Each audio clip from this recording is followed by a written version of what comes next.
morning, ladies and gentlemen, and welcome to BBC's Book Talk. Tonight we've got a special treat. Anthony Burgess, author of A Clockwork Orange. But first, the news. Over on the other side of the pond, the Yanks' John Glenn just completed 3 orbits of the Earth to be the first American to orbit the Earth. Quite the deal. He splashed down into the Atlantic Ocean near Grand Turk. Also in the news, the Beatles have stormed the world with their mop heads and their crazy music. People say they're going to last for a generation, but I think they're just a flash in the pan. Anyway, enough of the news. Now back to Book Talk. We are very pleased to have come right in here the well-known author, Mr. Anthony Burgess, from right here in merry old England. So, we're really glad to have you on the show. I'm glad to be here, Lawrence. Now tell us about yourself, Anthony. We're all dying to know about Anthony Burgess. Well, to start off, my birthday is actually just around the corner. I was born on February 25th, 1917, in Harper Hay, Manchester, England. And how is your family? My family is doing great, thanks. My dad, Joseph Wilson, still misses my mother, Elizabeth Burgess, dearly, but his stepwife, Margaret Dwyer, has helped fill that missing hole in his heart. I have actually been married twice. My first married with Lynn Jones, and I am currently married to and living with Lily Ann Johnson and my stepson, Pablo. Ah, did your inspiration to become a writer come from your family, or was it something else entirely? That's an interesting question. Well, you see, I was diagnosed with a brain tumor and wanted to make sure my wife had enough to live off of after I died, so I became a writer. Turns out I didn't actually have a brain tumor, so I became hooked on writing. So I have written a couple of books already, and I have started the writing process for a few new books. We can't wait to see what you write next. I've always wondered, where do you go to a school to become such a great author? Well, I went to the University of Manchester and the Xaverian College. What other books have you written, and have you any suggestions for our readers, viewers? A few of the books that I've written are The Doctor is Sick, The Worm in the Ring, and The Eve of St. Venus are just a few examples of some of the books. As for suggestions, I'm not sure. I don't really have any favorites. One more final question before the commercial break. What awards have you won? Well, I received the Prometheus Hall of Fame Award and the Commendeur des Arts et des Lettres. Ah, very hoity-toity French award.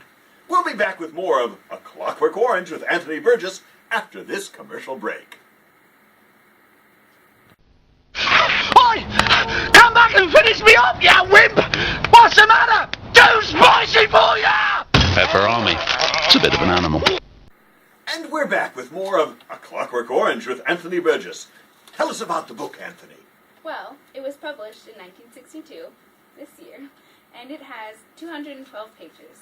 The book takes place in the future in a large town or small city in England, and also on the outskirts of the town. The future town has a lot of teen gang violence, nadsat talk, and milk bars. Yes, I understand A Clockwork Orange is written from the first-person point of view. Yes, it is.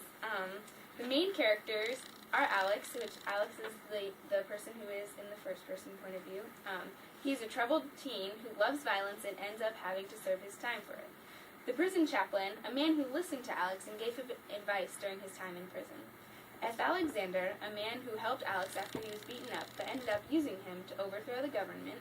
The Minister of Interior, he pushed Alex to enter the Ludovico's technique and ended up needing Alex to help keep the government together. And Dim, one of Alex's former droogs or friends, before going to prison.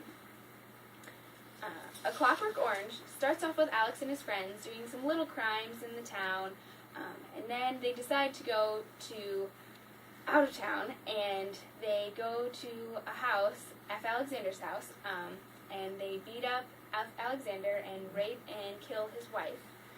Then they go to another house, and Alex gets caught there, and he's sent to jail. At jail, Alex was doing pretty well. He was kind of friends with the prison chaplain. But then a new cellmate came, and he killed him. So then the Minister of the Interior decided to ask Alex if he'd like to try the Ludovico's technique. And what is the Ludovico's technique? It's where they force him to watch videos of violence or any kind of thing that he does bad, and they inject him with a shot of like medicine that like makes him feel sick whenever he sees it, or even is like angered or anything like that. So they force him to watch the videos all like throughout the 2 weeks period, and then once he proved he was better, he was released. He didn't have anywhere to go. He couldn't go to his parents, so he just wandered around for a while. He ended up going to a library and causing some ruckus, I guess you could say. So the police came and they took him out into the country and they beat him up. But it turns out that one of the policemen was his own friend Dim. After that, Alex walked to a little town and he went to F. Alexander's house, not knowing that at the time, of course. F. Alexander helped him get better, and then Alex figured out that Alexander and his friends were planning on using him and his story to persuade other people that the government was doing unjust things. To try and prove their point, they set up an apartment for Alex, making him want to commit suicide. Oh my, this is all very exciting. I can't wait to find out the ending. Does he do it? Or does he ever get back to his old self? You'll have to wait and read the book. I'm not going to spoil it for you. All right. Well, we were wondering, what lessons are there to be learned from your book? Freedom of choice. Being good or evil if you have no choice when you are dehumanized. This happened to Alex after he finished the Ludovico's technique. He no longer had the choice to be good or evil. Another lesson highlights the question of does our fate in life happen because of destiny or by the choices that we make. At the end of the treatment, Alex considers escaping because he doesn't want to turn into a Clockwork Orange. What exactly is a Clockwork Orange? Well, I'm glad you asked. A Clockwork Orange is like a non-human, someone without moral choice or free will. Would you recommend this book to our viewers? And if so, what age would be appropriate? I would recommend this book, although I put in some pretty graphic scenes in it, and it is an overall edgy book. As for the age group, I would say adults only. It's hard to read, especially with the NADSAT talk and the many scenes of violence. I have one final question for you. I understand that you've traveled into the future and seen the impact of your book. Can you tell us a little bit about that? When my book was published, many people didn't like the book and thought it was very disturbing. After the movie came out... Oh, movie? Movie, yeah. Oh, More people started reading the book. They liked it because it was sort of a thriller. Even Heath Ledger's performance of the Joker in Batman was influenced by Clockwork Orange.